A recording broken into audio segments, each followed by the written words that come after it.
ಜಮಖಂಡಿ ನಗರದ ಎಸ್ಆರ್ಎ ಕ್ಲಬ್ನಲ್ಲಿ ಕರ್ನಾಟಕ ರಾಜ್ಯ ನದಾಫಾ ಪಿಂಜಾರ ಸಂಘ ಶಿವಮೊಗ್ಗ ತಾಲೂಕು ಘಟಕ ಜಮಖಂಡಿ ತಾಲೂಕು ಅಧ್ಯಕ್ಷರಾಗಿ ಆಯ್ಕೆಯಾದ ಚಾಂದಸಾಬ ನದಾಫರರವರ ಅಧಿಕಾರ ಸ್ವೀಕಾರ ಹಾಗೂ ಸನ್ಮಾನ ಕಾರ್ಯಕ್ರಮವನ್ನು ಆಯೋಜನೆ ಮಾಡಲಾಗಿತ್ತು. ಕಾರ್ಯಕ್ರಮಕ್ಕೆ ಹಾಜಿ ಸಾಹೇಬಲಾಲ ನದಾಫಾ ಇವರು ಖುರಾನ ಪಠಣ ಮಾಡುವ ಮೂಲಕ ಚಾಲನೆ ನೀಡಿದರು. ನಂತರ ಸಂಘದ ಲಾಂಛನ ಮತ್ತು ಕ್ಯಾಲೆಂಡರ್ ಅನ್ನು ಬಿಡುಗಡೆ ಮಾಡುವ ಮೂಲಕ ಕಾರ್ಯಕ್ರಮ ಉದ್ಘಾಟನೆಗೊಳಿಸಲಾಯಿತು. ನಂತರ ಅತಿಥಿಗಳಿಗೆ ಸನ್ಮಾನ ಸಮಾರಂಭ ಜರುಗಿತು. ಹಾಗೆಯೇ ನೂತನವಾಗಿ ಆಯ್ಕೆಯಾದ ಪದಾಧಿಕಾರಿಗಳಿಗೂ ಕೂಡ ಸನ್ಮಾನಿಸಿ ಗೌರವಿಸಲಾಯಿತು. ಕಾರ್ಯಕ್ರಮದಲ್ಲಿ ಗದಗ ವಿಭಾಗೀಯ ಉಪಾಧ್ಯಕ್ಷರಾದ ಪಿ ಇಮಾಮ ಸಾಬಾ, ಜಿಲ್ಲಾಧ್ಯಕ್ಷ ಹೊಸಮನಿ, ಮಾಜಿ ಜಿಲ್ಲಾಧ್ಯಕ್ಷ ಮುದಕವಿ, ಮಹಿಳಾ ಘಟಕದ ಜಿಲ್ಲಾಧ್ಯಕ್ಷೆ ರಿಹಾನಾ ಬಾನು ನದಾಫಾ, ಮಾಜಿ ಜಿಲ್ಲಾಧ್ಯಕ್ಷ ಲಾಲಾ ಸಾಬಾ ನದಾಫಾ, ಮೌಲಾ ಸಾಬಾ ನದಾಫಾ, ಯಕೂಬಾ ನದಾಫಾ, ಚಾಂದಾ ಸಾಬಾ ನದಾಫಾ, ಸಂಘದ ಪದಾಧಿಕಾರಿಗಳು ಮತ್ತು ಸಮಾಜದ ಗುರು ಹಿರಿಯರು ಉಪಸ್ಥಿತರಿದ್ದರು. ವರದಿ ಸಾಜಿದ್ ಮುಲ್ಲಾ, ಎಬಿ ನ್ಯೂಸ್, ಬಾಗಲಕೋಟೆ.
ಚಾಚಾ ಇಲ್ಲೋರಿ ಎಲ್ಲರೂ ಇಲ್ಲೋರಿ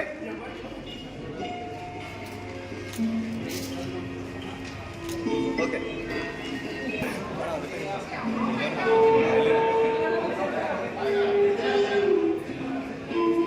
ಇಲ್ಲೋರಿ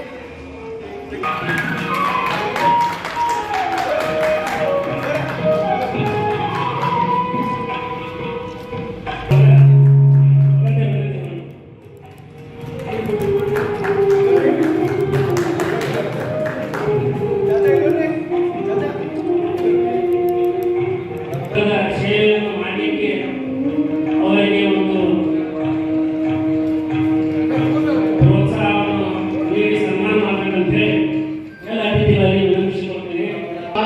ನಡೆದು ಬಂದ ಮತ್ತು ಅವರು ಹಾಕಿಕೊಂಡ ಕಾರ್ಯಕ್ರಮಗಳ ಬಗ್ಗೆ ಹೇಳಿದರು. ಅದು ಒಂದು ಉತ್ತಮವಾದ ಕಾರ್ಯಕ್ರಮಗಳನ್ನು ಮಾಡಿಕೊಂಡು ಬಂದಿದ್ದಾರೆ. ಆದರೆ ನಾನಿಲ್ಲಿ 51 ಜನಕ್ಕೆ ಒಂದು ಮಾತನ್ನು ಹೇಳ್ತಾ ಇದ್ದೇನೆ. ಏನನ್ನು ಮಾಡಬೇಕಾಗಿದೆ ಅಂತಂದ್ರೆ, ನೀವು ನಮ್ಮ ಸಮಾಜ ಬಹಳಷ್ಟು ಹಿಂದುಳಿದ ಸಮಾಜ, ಶೈಕ್ಷಣಿಕವಾಗಿ ಆರ್ಥಿಕವಾಗಿ ಬಹಳಷ್ಟು ಹಿಂದುಳಿದಿದೆ. ನಾವೇನ್ ಮಾಡಬಹುದು? ಹಾಗಾದ್ರೆ ಶೈಕ್ಷಣಿಕವಾಗಿ ಏನ್ ಮಾಡಬಹುದು?